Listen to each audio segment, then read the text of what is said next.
Okay, welcome everyone to week 2. How did you all go with your week 1 lab? Good? Okay, so hopefully everybody can compile and run their code on Linux, in VLab, or on the CSC machines. So that's the main aim. Can you compile a simple C program and run it? So if you can all do that, that's amazing. You're all up to speed. If not, make sure this week in the lab, go and get some help setting up or whatever the issue is, or, if you've enrolled late, get that happening. All right. So other than compiling and running our first program, Hello World, in the second lecture last week, we started talking about variables and types and simple types like int, double, and char. And we talked more about printf and scanf to be able to read in data from a user. Then we looked at some arithmetic operators and expressions. For the most part, they kind of like maths, but there's a couple of weird things that I'll just remind you about. Also, just a reminder, so the week 1 labs weren't worth any marks. They're just really to get you started. But from now on, the labs will be worth marks, just 2 each week. And the main purpose is to stay up to date with the course content and learn. But they are submitted and they're due Monday, 6 p.m. the following week. So your week 2 problem set exercises, they will be due Monday next week at 6 p.m. So just a reminder. And also too, there'll be 1-dot questions that are the sort of intro questions, 2-dot questions that will be a little bit harder. They're the core questions. The 3-dot questions are the challenges. So, definitely we encourage you to attempt the challenge questions if you're on top of the 1-dot and 2-dot. Don't start with the 3-dot ones. But, if you can't get them out, that's okay. It's really about trying to look at a different problem, learn something fun, practice your problem solving skills. If you get them out, that's fantastic. Don't stress if you don't. Some of them are very difficult. So they're not essential to get full marks in the labs. All right, so a few people were saying on Tuesday that the lecture went a little bit fast. Some people said it didn't, but I'm just going to do a bit of a recap on Scanf, printf, and expressions, just so people are really confident with it before we move on. I left out one little thing from last week's lecture. I didn't get time for it at the end, and that's constants. That's just a small thing. But then we'll be doing control flow, which is if statements and while loops, and things are starting to get a bit more challenging. Okay, and that's to be expected in this week and then even next week. This is when we're ramping up with the level of challenge in the course. So let's get started. Here's the link to the lecture code. You can see the code as I'm doing it and or look at it after. There's also a link from the main course website to the code all the time. I'll just show you. So, you can go to lecture code week 2 and you can see all the stuff that we're doing. Or after we finished, see all the stuff that we did. Okay. So, everyone, this is the sort of stuff we looked at last week. Now, is this looking familiar? Is it looking terrifying? Is it looking easy? Thumbs up, thumbs down, tears, laughter. Yeah. All right. So let's just go through what it's doing. So the first line,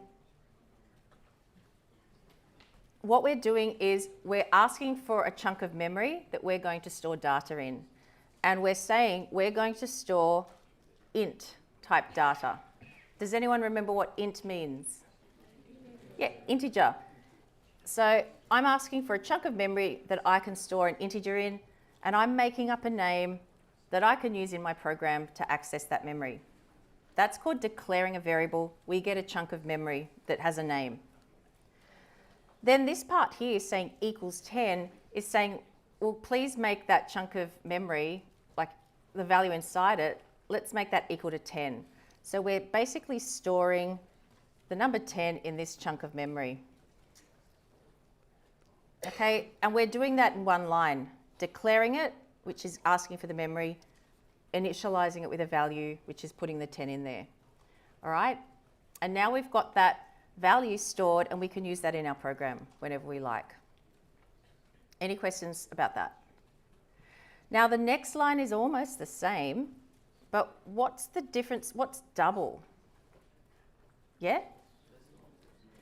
Yeah, it's like when we've got a decimal point or some kind of fractional thing. And yeah, if people answer questions, throw some chocolates or hand some chocolates, whatever. Yeah. Excellent. So yeah, we can store, what we're doing here is we're asking for another variable, we're calling it distance in centimeters, and we're storing the value 95.5 in there. Okay? Now we can't store 95.5 in an int because ints store whole numbers, right? So if we've got a fractional component, we put it in an integer. All right, everyone happy up to here? Okay, the next line, we're asking for a chunk of memory to store a char. And in a char variable, we can store things like letters and characters. And what we're storing in there is the character B. We use those single quotes to say it's a character, right? Whereas the double quotes are when we're doing like sentences that we're printing in printf. Now, does anyone remember how that actually gets stored behind the scenes? If I'm storing the character B, for example. I could hear lots of people. People are calling out ASCII numbers, codes, something like that, but that's exactly right. So, and if you knew the exact number, you didn't have to know the exact number. But when we're storing characters, they've all got a numeric code. We don't have to remember what that code is, but that will be stored as some number. Is everyone happy with that? Okay. And just to remind us, okay.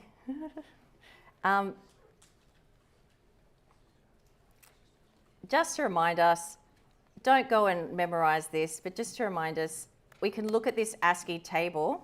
I'll just make this a bit bigger. That has all the different codes in there. So capital B happens to be stored as the number 66, right? Now, the reason we do show you this, yeah? So sorry, so the letter is just for when you want, the single quotation is just for when you want it stored as a number, right? Well, the single quote is so, yeah, you can store some sort of character in your program, and it's so you don't have to go and store them as 66 and memorize all those numbers yourself, and also make the code look very cryptic. No one wants to read code that instead of saying hello says 72, 101, you know, yeah. So it's so we use that notation, and then C knows, oh, they're talking about the ASCII code 66, and they store that. Now, they're arranged in a nice logical order. Well, some parts of it are, but say all the capitals are next to each other.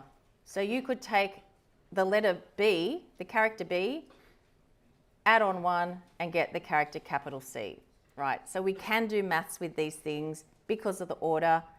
And like I said, you can also do silly things like capital Z plus 1 equals open square bracket, which is not so useful. You might do that by accident at some point. Okay. So these are the types. We've got these variables, but now how can I actually print them out in my program? Well, does everyone remember what that weird %d thing is? So down here, I've got a printf, but I've got %d. And it's not really going to print %d. What's it going to print? Yeah, so this percentage, whatever it is, %d means print an integer, which is very confusing. D doesn't seem like it's going to print an integer. And it goes and looks for the integer that it's going to print over here. We've got the variable number of weeks. That has the value 10 in it. So it's actually going to print, there are 10 weeks. So you have to tell it. You're saying there are some integer weeks. This is the integer that I want to print. Any questions about that? Okay. The next one is similar, except we've got %lf. LF is what we use for printing a double. Okay. Then down here we've got something similar. %C is when we want to print something out as a character. So this is going to print out, you got a B. And note, it's not going to print out those single quotes, it's going to print out just the B. All right, now down here, we've got an expression. So these are called variables because often we're going to change the values as we're running our program. Here we're doing a somewhat simple expression, but just a reminder, it's not like maths where we're trying to rearrange an equation and move the 5 over there and solve for distance in centimetres or something like that. What happens is, not that you do it like that, but anyway, what happens is you go and you evaluate the expression. So we've got distance in centimetres, which we know is 95.5, and we're subtracting 5 from it. What are we going to get, everybody? 90.5. Yeah, we're all answering questions today. So that's going to equal 90.5, and then we're storing that back in our variable. So by the time we've executed this, I've accidentally rubbed out my variable, we should have 90.5 in here. When we go to print it, it's going to say the distance is now 90.5. Okay, is everyone happy with all this stuff? Let's move on. Okay, now Scanf is similar in that it uses %Ds, %LFs, and %Cs. One thing that's very easy to forget when we're using Scanf is that the variable names need this ampersand next to them, right? It's not going to compile if you forget that. We're not explaining right now what it means or why we have to do it. The other thing to make clear is that when you've got more than one variable in a Scanf that you're reading in, so we've got 2% Ds, these variables have to be in order. So this first %D is referring to the first variable, which is the X. This one's referring to the next one, which is Y. They're in order. Okay, let's try this out in code.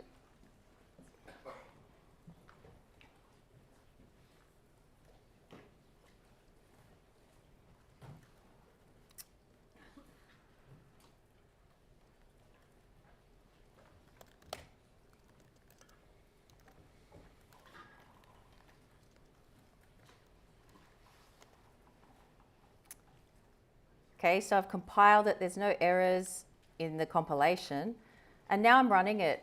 And at the moment, when we run our programs, they're going to start executing line by line. So we've declared a variable for X, we've declared a variable for Y, and it's printed out, enter 2 integers. Now Scanf is just actually sitting there for me to enter 2 integers. So if I enter these 2 integers, let's do 9 minus 5 or whatever, it's going to read them in.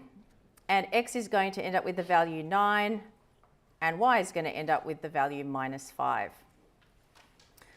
And now we're down to here. We've also declared a double variable.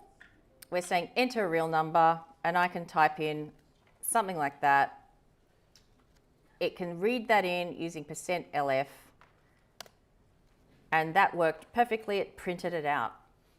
Okay, so we read in 2 integers, printed them out, read in a double, printed it out.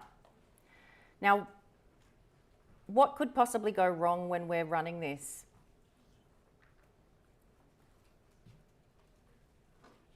So once you've got, if you're just writing a program where you're doing code and it spits out an answer, that's sort of all up to what you've coded. Once you're reading in something from me to, well, not can't be trusted, but isn't always going to type in the right thing. So this is what can go wrong as soon as we start using Scanf. We haven't learnt how to fix this, but just say I typed in, instead of 2 integers, imagine I typed in something like this. What's going to happen, do you think? Or maybe I even type in more. It gives up. And then, so Scanf has got a %D and it sees an A and it just goes, well, I can't do this, and it stops. Now, if I run it, it will crash because Scanf will have stopped and my variable X and Y won't be initialized. They won't have any values in there. So if I do it, it should crash. All right. Is everyone clear on that? There's nothing we can do about that until later today in today's lecture. We'll show you how to deal with this. But for now, this is what will happen. Okay. Now, let's try and add some code so someone can enter a grade like, you know, A or F or whatever. We can't do HD or something because we've only got one character at a time at this point. So enter your grade. I'm going to do a scanf. This time I'm going to use %C and I'm going to read it into grade. And then I'm going to print it out. Your grade was grade. So can anyone see anything wrong already? Yeah? Yeah. I've missed the ampersand. So if and I'll just remind you what you might get if you do this. You get an error that looks confusing and scary, but you'll probably forget to do it sometimes. Put this in here for your scanfs.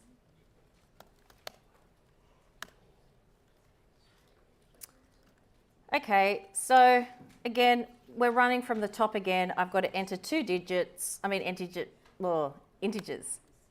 I've got to enter some kind of real number. I'm about to press enter, and then I want to enter my grade. I pressed enter. I never got a chance to enter my grade. What happened? No space before %C.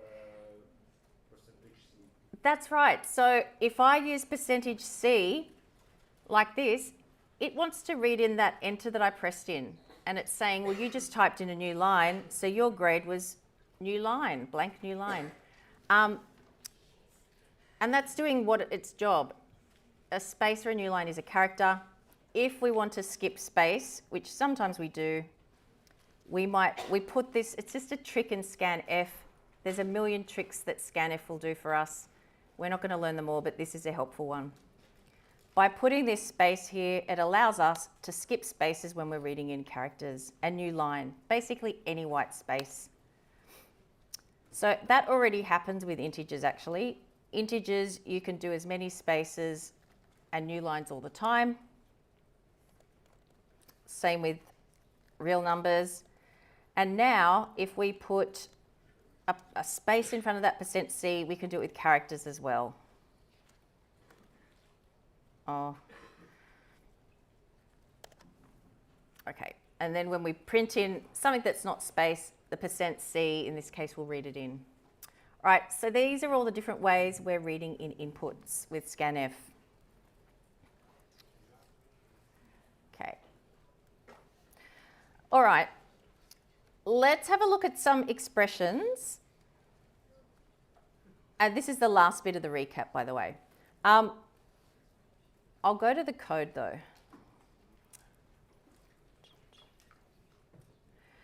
Now, what do we think this code is going to do? I'll start running it while you look at it.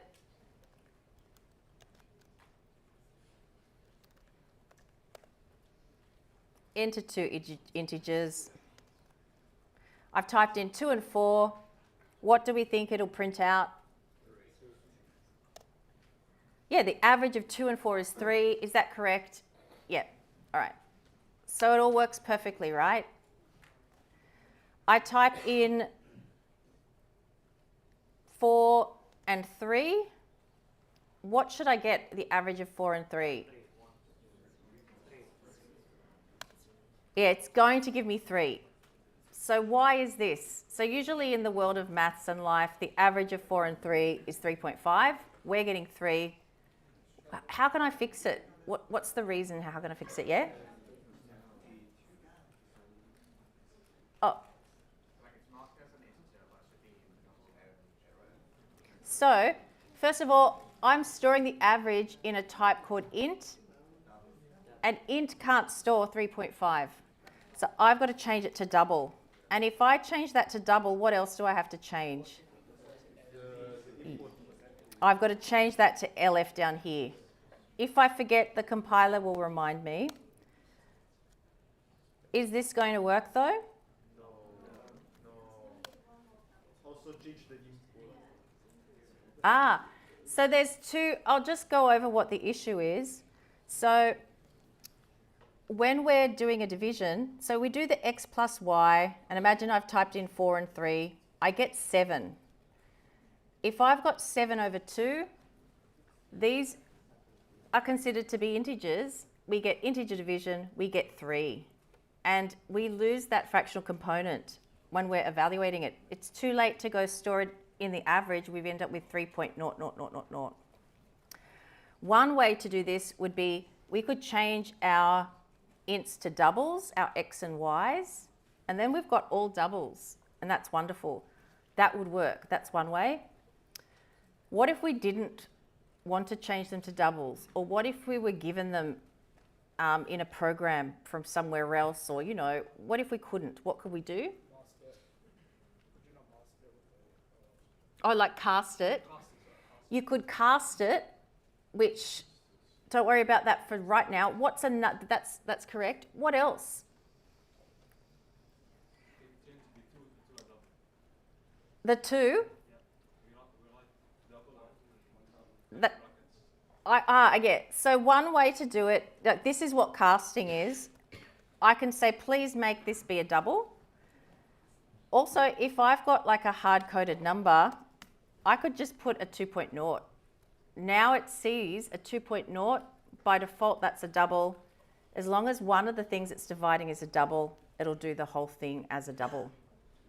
So we've got to force it to do it as a double division, either by changing all of our variables to doubles, or if we've got a hard-coded number, saying 0.0, that's mathematically the same, but it'll do double division. Or imagine you had another variable here. You can't just stick 0.0 on the end of it. That's when you would probably do a cast saying, please force this to be a double. So that's just, let's try it though. I haven't actually reassured you that this is going to work. Okay, so this is one of these things that will take time to get used to, but hopefully you won't be surprised if this happens to you at some point. Okay. All right, just a few more expressions. Is everyone clear what this % means when we're doing expressions and maths and stuff? Yeah, it means remainder. It's called mod and it does the remainder. So this is going to give the remainder when we divide by 3. So I'll just quickly do that. Might clear my screen.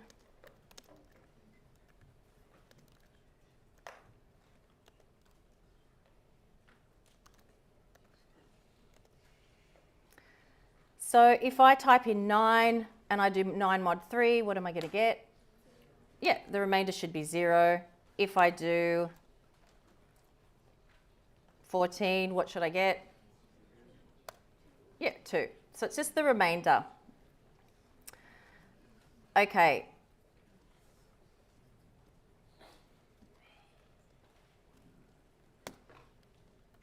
Now, this is just something that can come up from time to time. In maths, what happens if we divide by 0? Does anyone know? It's just undefined. So if I try to divide by 0 in C, let's see what happens.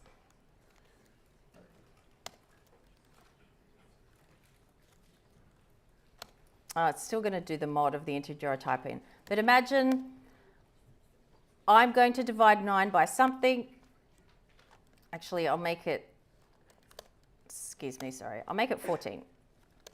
It's doing the mod, but now it's going to take 14 and divide it by something. Now, obviously, if I divide 14 by 2, it's going to give me 7, which is fine. But if I divide 14, or any number, oh, my one key is sticky, by 0, it's going to crash and tell us runtime error, division by 0.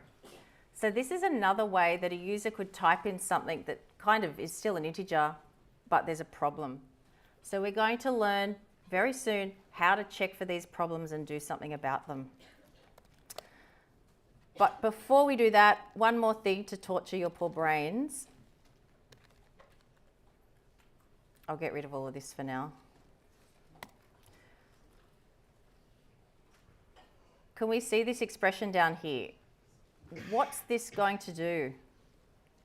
Capital B minus capital A plus lowercase a.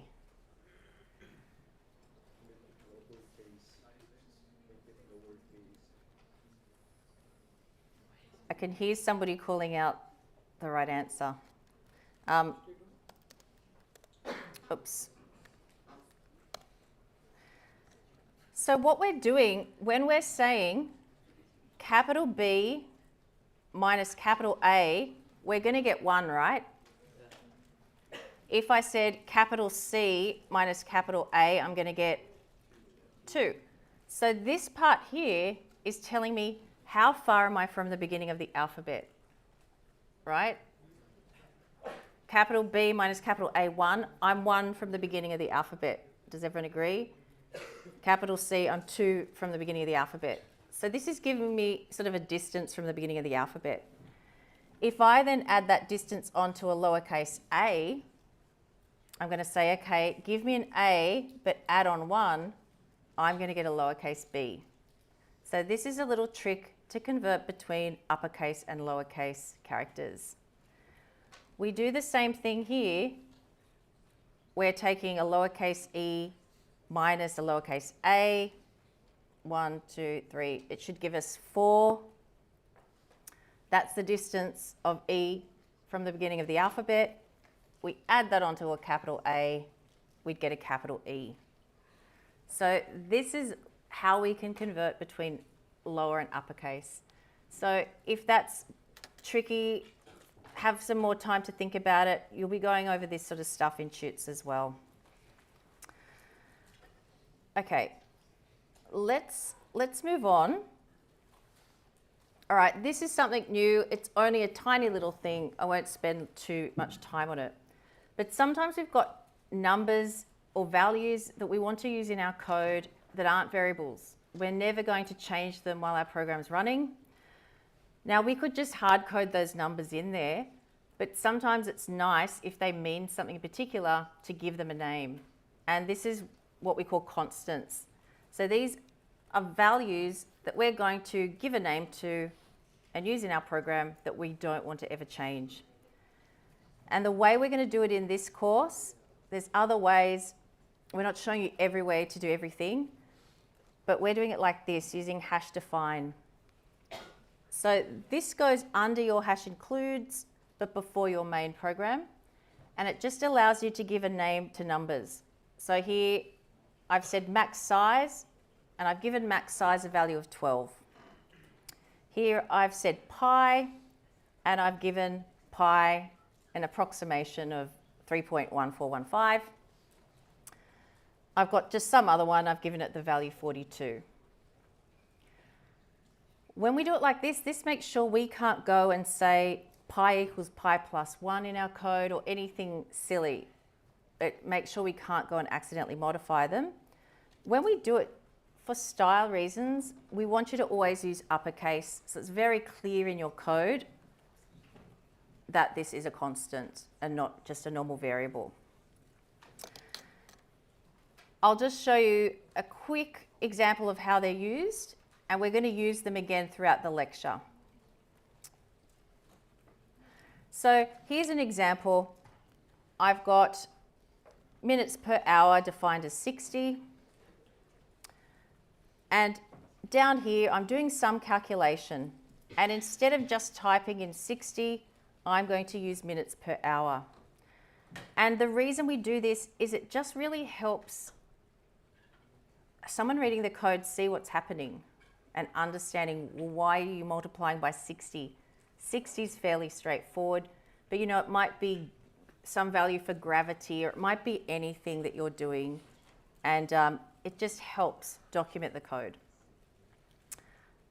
Any questions about this before we move on? Yep. Could you define characters, or is it just going to be like entire numbers? And even if you define numbers, is it just integers, or do you define letters? This is a good question. The question was, I sometimes forget to repeat the questions for people at home. Hang on, I'm going the wrong way. What can we define with these? Yeah, we can define integers, we can define doubles, we can define characters as well. I could...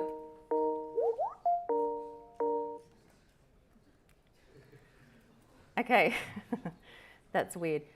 I'll look into that so it doesn't happen all the time. Yeah, you could do that. And as you can see, you don't actually write the type when you're doing these, which is weird. They're a bit weird.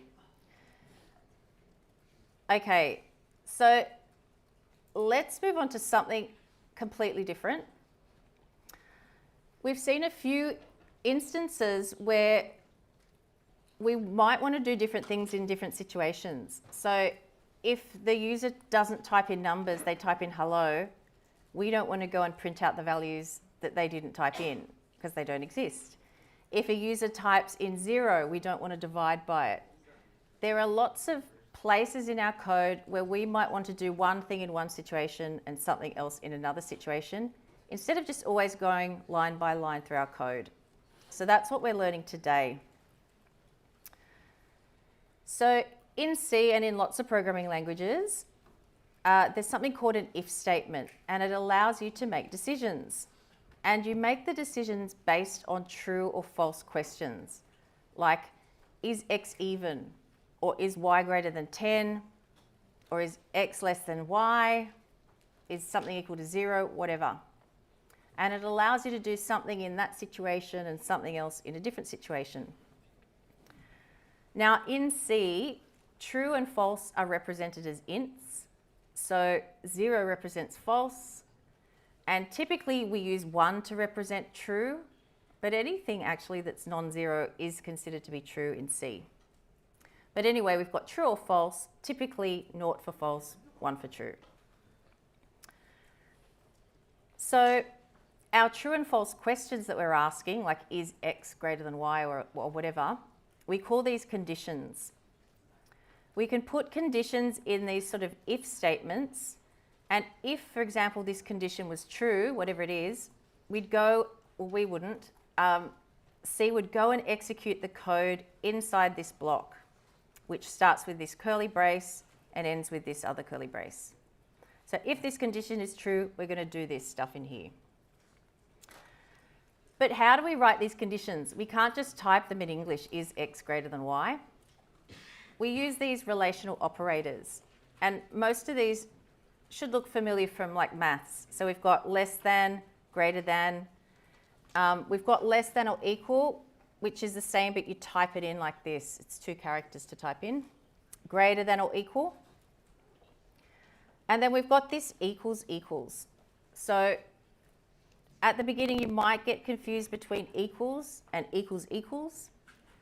Equals equals is comparing two things and asking, are they equal? Equal is assigning something. It's saying, go and put this value into this variable. And then we've got not equals, right? So we've got these types of things you've seen in maths. Just a little bit of a warning.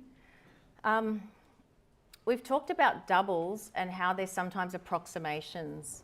So if you're comparing two approximations to see if they're identical, it might say no if you've got a margin of error. So don't worry too much for now, but sometimes doing equals equals with doubles can be a bit dodgy. Okay. So everyone, let's just do a quick out loud. Everyone just answer, just true or false. Keep in mind the value of x is equal to 4.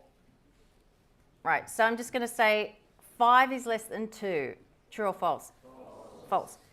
X is greater than 2. X is less than or equal to 4. 3 is greater than or equal to X. X is equal to minus 4. The character A is not equal to the character B. Yeah, excellent. Everybody gets a chocolate. No, throw them all out. Okay, so these are the types of things we can write in our conditions. And then we can use if statements to control what gets executed or not.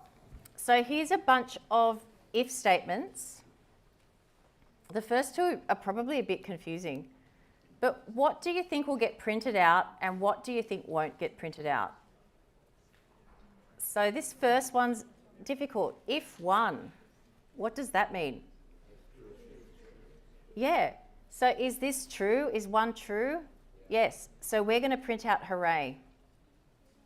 That's, I know, it's a weird one, but we're basically saying is true true? Yep, it is. This one, what's this saying? Yeah, is false true? No. So we're not going to print that one out. That code does not get executed. What about this? Is this going to be printed out? Yeah, this is asking, is 4 equal to 4? Yes. So it'll go inside and print this line out. What about the last one? Yeah, is capital Z equal to lowercase z? No. So it's never going to go in here and print this out. Okay. What about on the other side? Is it going to print out X is negative? No, it's going to look, well, 5, which is X, is not going to, if is not less than 0, it's not going to print this out. Is it going to print this one out? Yeah, 10 is greater than or equal to 5. It's going to execute this code. Last one. Is 5 not equal to 10? Yeah, it is not equal to 10. It will print that out. So we've got a way of controlling what gets executed and what doesn't. Now, if it doesn't get executed, if this is false, it just jumps down to the end of this closing bracket and continues on with the rest of the code. Let's just confirm it. I've got all these coded up. I've got to change directories.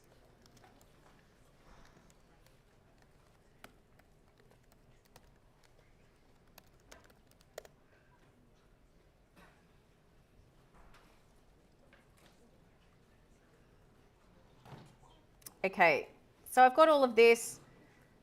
It's all put into one program. What's it going to print?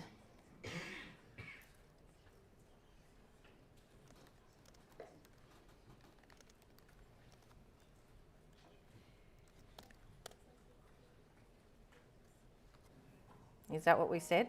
Hooray, I love C. Y is greater or equal, blah, blah, blah. So it's really good. You can play around with code and see what happens if you ever want to test out. If you're thinking, I wonder what happens when I do this, you can go and just modify things and try them. Now, sometimes we want to do something in one situation, but something else in every other situation, right? So we can have something called if else. So if, if y is equal to 0, do this. Else, for every other case, do that. All right. So this is an example. And up here, we've got a constant called cold. That's defined as 10. So anywhere where you see that capital COLD, that's referring to the value 10. So if the temperature was 15, what is this code going to print? Maybe it won't be true for you, I don't know. But first, what's going to happen is it's going to execute this. It's going to say, well, is 15 less than or equal to 10? No, it's not. It's not going to do this. It's going to go into the else part. Does that make sense? If my temperature was 9, that's going to be true, and it will print I'm cold. And then when it's done, it'll jump down to here. So in every single situation, it's either going to print this out or this, one or the other, not both. Any questions about if statements or conditions so far? Yep? Can the else be on the next line? Look, the question was, could the else be on the next line? Yeah, there's different ways to lay things out in C, and we'll talk more about it later. There's a style guide where we show you how we want you to lay it out. And you might also notice, thank you for bringing this up, we call this indentation, and as soon as we have an open curly bracket, we go in one more level. And as soon as we have a close bracket, we go back out, but now we've got another open bracket, so we're going back in. So it really shows you what's inside what block visually, all right? And you'll get used to it, you'll see more examples of it. So this is the way we would lay it out. It's not like some languages where if you don't lay it out in the exact same way, the compiler won't like it. It's more to follow like the style guide. Yeah, it's not, if people have done Python before, the indentation is, crucial. Here, this is for style, but you might think, well, then it doesn't matter, but it does, because you get marks for style in your assignments. Plus, it makes it so hard to read when you don't do this. Yeah. Okay, sometimes we have more than one condition. We might want to do one thing if this is true. If that's not true, we might check if something else is true. And then if none of those are true, we might do something else for all the other categories. So we can chain these together and have if, else if, and else statements. Okay. Let's have a look at this example. We've added on, if the temperature is less than or equal to cold, I am cold, blah, blah, blah, blah. Let's think, what cases should we make sure we test if we'd written this code? You want to make sure you've got examples that are going to test all these different parts of your code. And often we want things on the borderline. So we want to check, well, 10. I want to check 10. I want to check 25. Things on those borderlines and check that they're working properly. Let's try it and see.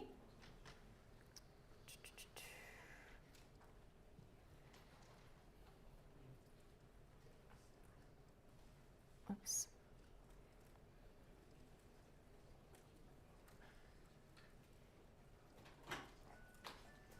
Oh, sorry, I might open it up. Oh, here we go.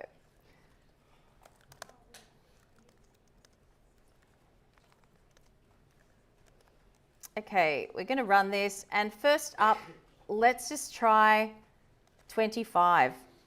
What do we think it's going to do if we do 25? Well, once we print it in, the first thing it's going to check is 25 less than or equal to cold, which is 10? And that's no. So we know it's not going to go in there. So then it goes and checks the next else if condition. And it says, is 25 less than hot, which is 25? Is it? No. So it's not going to go in there. It's going to go in here and print out I am hot. So it's going to print one of these things. And in this case, it's going to print I am hot. Then it will continue with the rest of the code. And it's going to print have a nice day. Let's try it. Yeah, I am hot, have a nice day. Okay, if I typed in 11, what's it going to do?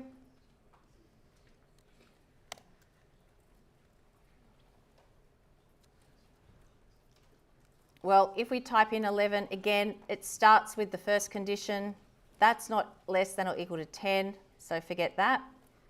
It checks the next one. Is 11 less than 25? Yes, it's going to print this out.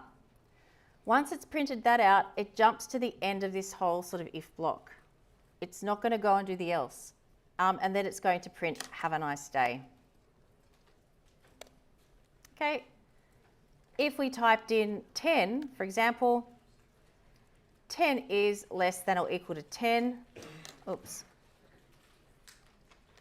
I should run it first. I'll type in 10.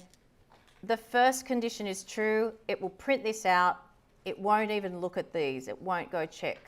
It'll just go to the end of this block and print out, have a nice day. Okay. Yep. There's a great question online, which is, what if you just don't have the else? What would happen? So if you just only have if, else, ifs. And the other thing is, we have a managed software update, so if you could wrap up in the next 5 to 10 minutes, that'd be really great. Okay, we're going to, I'll be 5 minutes and then we'll have a break. Is that okay? Yeah. Awesome, awesome. A really good question. What if we don't have an else? We don't have to have an else. It's just literally not going to do anything in that situation. So if I take away this else and I type in 10, it'll say I'm cold. If I type in 11, it's going to say just right. If I type in 25, it's not going to satisfy either of the conditions we've got. So it doesn't print anything out like that. It just prints this, have a nice day. It's going to print that every time it's not inside there. So there might be nothing to do for the cases that don't match, right? Just like in the other example when we just had ifs, we didn't have elses, and it printed it or it didn't. So you can mix and match and get exactly what you want. You can have also lots more else ifs. Now, if you've got 5,000 else ifs, you're doing something wrong and you've got a lot of patience. Okay. Thank you. That was a very important question to ask.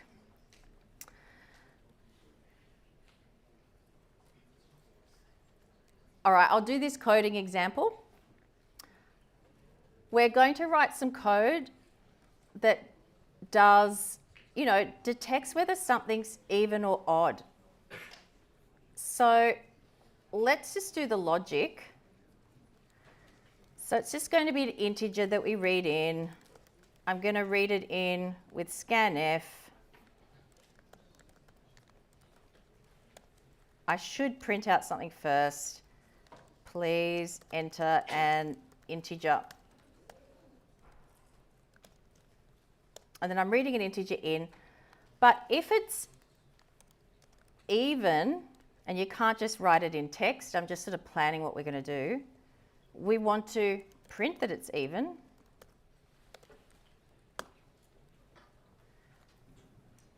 What would I do now? Would I do an else if?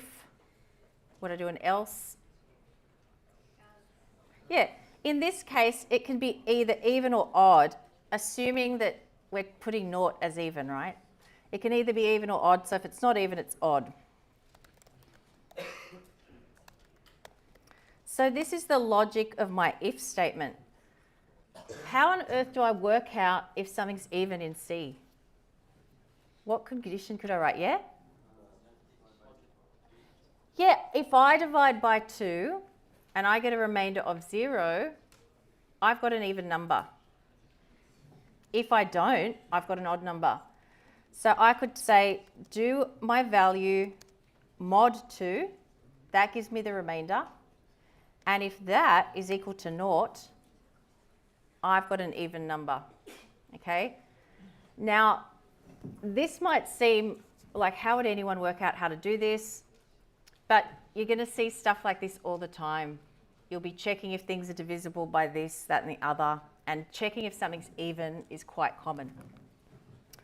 So mod actually ends up being quite handy in computing. Let's try this.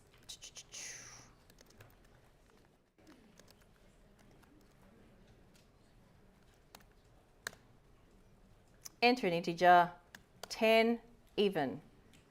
Now we want to make sure, we would want to check it more thoroughly than this. 9, odd. What else should we check?